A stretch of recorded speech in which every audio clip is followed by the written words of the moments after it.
V rámci našich potuliek po Slovensku teraz zamierime do Mojtínskeho krasu na Strednom Považí. Ak sa hovorí, že táto oblasť Strážovských vrchov patrí k našim najvýznamnejším krasovým územiam, tak to nie je ani tak kvôli rozlohe, ako skôr vďaka pestrosti geoforiem. Súčasťou Mojtínskeho krasu sú totiž napríklad aj krasové pramene a vyvieračky.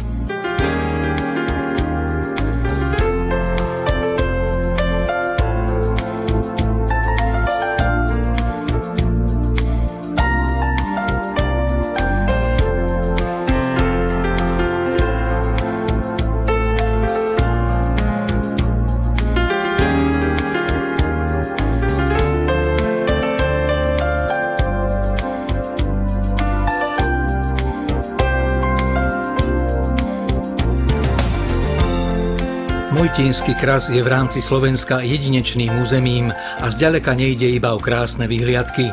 I napriek tomu ho mnohí nadšenci domácej turistiky nepoznajú. Ide o náhornú krasovú plošinu s nadmorskou výškou takmer 700 metrov v chránenej krajinnej oblasti Strážovské vrchy. Oblasť nazvali podľa horskej obce Mojtín v Púchovskom okrese a svojou rozmanitosťou zaujala aj archeológov. Prvým nálezom, ktorý bol získaný, tak je kamenný brúsený a vrtaný sekeromlad, ktorý bol zistený v obci Mojtín ešte v období medzi dvoma svetovými vojnami. A druhým takým náleziskom, ktoré s najväčšou pravdepodobnosťou spadá do tohto obdobia, je výšinná, taká prírodne chránená poloha na kopci Hradište, kde teda okrem nálezov z iných období bola získaná štiepaná industria z obsidiánu. Konkrétne ide teda o exemplár mikrolitickej čepielky. Mojtínsky kras sa vyznačuje mimoriadnou pestrosťou krasových foriem.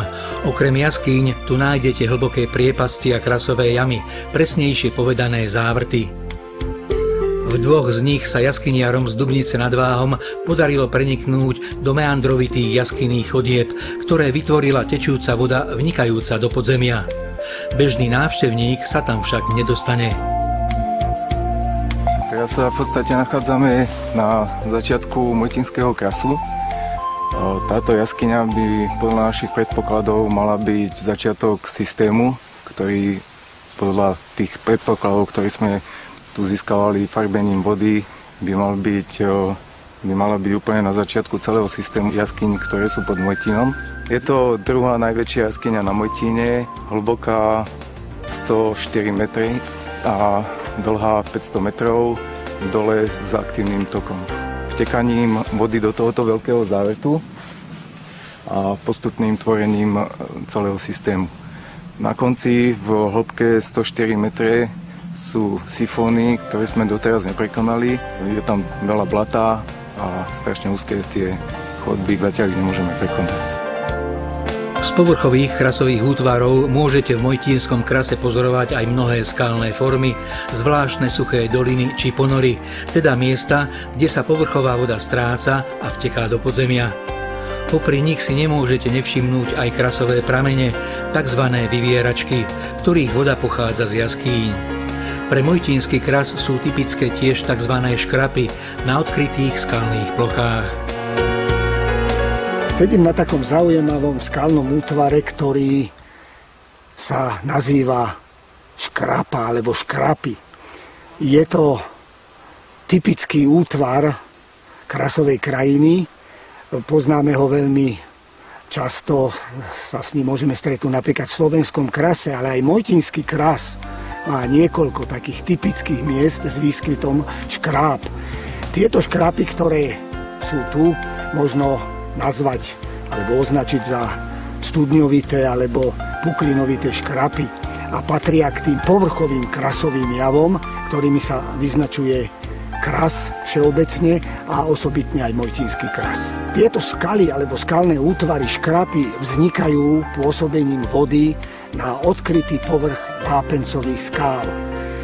Voda, ktorá je agresívna, rozpúšťa vápenec a tým pomaly vniká hĺbšie a hĺbšie do puklín vo vápenci a vytvára takéto zaujímavé vhlbené formy, ktoré nazývame škrapy. Ak tá voda pôsobí veľmi dlho a stupňuje sa jej pôsobenie, rozširuje pukliny až do takej miery, že môžu niektoré z takýchto začiatočných fáz škráp slúžiť ako vstup do podzemia.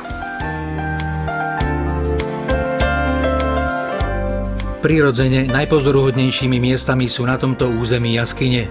Okrem Mojtínskej jaskyne, ktorá je v Strážovských vrchoch najznámejšia, nemá však široká verejnosť prístup ani k jednej.